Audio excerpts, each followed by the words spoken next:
Aujourd'hui je suis à nouveau avec Raphaël, je sais pas si vous vous souvenez de Raphaël, on avait fait une vidéo, on avait parlé de photos je pense, c'est ça? Ouais, c'est ça. Parce que toi tu fais de l'argentique. Et nous ce qui va nous intéresser aujourd'hui, c'est pas ce que tu fais dans la photo, c'est ce que tu fais dans la vie, t'es entrepreneur et t'as 2 enfants. Il y a beaucoup de gens qui me disent souvent qu'ils aimeraient bien se lancer en tant qu'indépendant, qu'ils aimeraient bien faire un peu des trucs qui les intéressent, prendre cette liberté. Mais en même temps ils ont peur parce qu'ils ont une famille, parce qu'ils ont des enfants à leur charge et que forcément qui dit entrepreneuriat dit insécurité. Comment toi c'est venu pour toi l'entrepreneuriat? Je pense que c'est pas venu et que c'était déjà là. C'est-à-dire que j'avais besoin justement d'être assez libre. Il y a l'entrepreneur Oussama Ammar qui explique que bon il a pas d'enfants mais que s'il en avait ça le dérangerait pas de les éduquer dans l'incertitude de l'entrepreneuriat parce que lui-même a été élevé dans une famille pauvre et il explique qu'il n'était absolument pas malheureux à cause de ça. Est-ce que tu as un peu ce point de vue aussi? Est-ce que tu penses que l'argent c'est pas important pour les enfants? Je pense que les enfants s'en contrefoutent. Éduquer ces enfants en leur inculquant le fait que l'argent c'est un moyen de faire des choses plutôt qu'un truc à capitaliser au cas où. Faut se rappeler qu'on est quand même en France. On a beau râler tout le temps parce qu'on est français, il y a quand même une protection sociale de malade. T'as toujours les moyens de retomber sur tes pattes quoi. T'as quand même une femme qui a un métier. Est-ce que tu penses pas quand même qu'un entrepreneur peut avoir un peu cette crainte, notamment si les 2 parents sont entrepreneurs ou s'il y a un des 2 parents qui travaille pas et si tout dépend du revenu de l'entrepreneur en question? Ouais, je pense que ça c'est une vraie question. Alors moi typiquement ma femme elle est enseignante en vivant en province avec 2 enfants. Avec 2500 €, bon, on était ric-rac, mais on survivait quoi. Mais il y a l'exemple du couple avec qui je travaille dans l'espace de coworking. Eux, les 2 sont entrepreneurs dans la même entreprise. Ils ont déjà un enfant. De manière très factuelle, oui, il y a plus d'insécurité. Après, est-ce que tu as envie de faire le choix de vivre comme ça ou pas?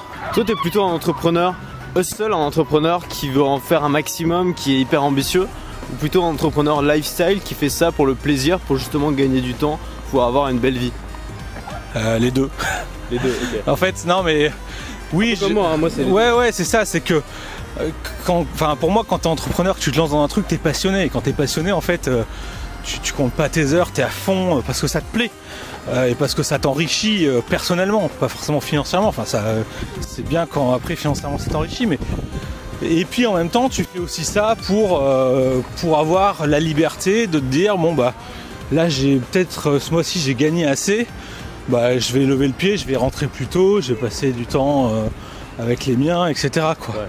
Donc je pense qu'il y a vraiment un mix des deux quoi. Tu peux pas être que dans le bien-être, le lifestyle, te la couler douce et parce que sinon ça rentre pas quoi concrètement. Comment tu t'organises pour à la fois gérer ta vie pro et ta vie personnelle, sachant qu'un salarié c'est simple parce qu'il a des horaires de travail, c'est fixé par quelqu'un d'autre. Comment toi tu gères ça? Alors déjà il y a un truc qui m'aide, c'est que je suis dans l'espace de coworking et qu'il a des horaires d'ouverture fixes.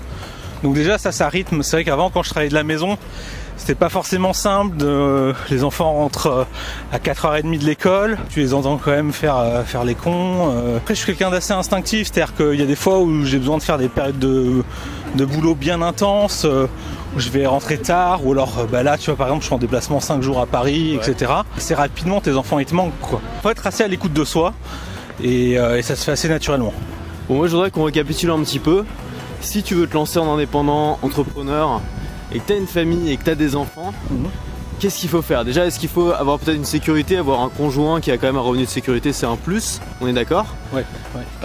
Il faut peut-être s'organiser, aller dans un espace de coworking pour pas être trop distrait, parce que c'est vrai que c'est difficile de travailler chez soi, notamment quand il y a d'autres gens, et de séparer travail et vie personnelle. Il y a beaucoup de gens qui pensent qu'il faut se sacrifier pour ses enfants et faire un boulot qu'on n'aime pas pour eux.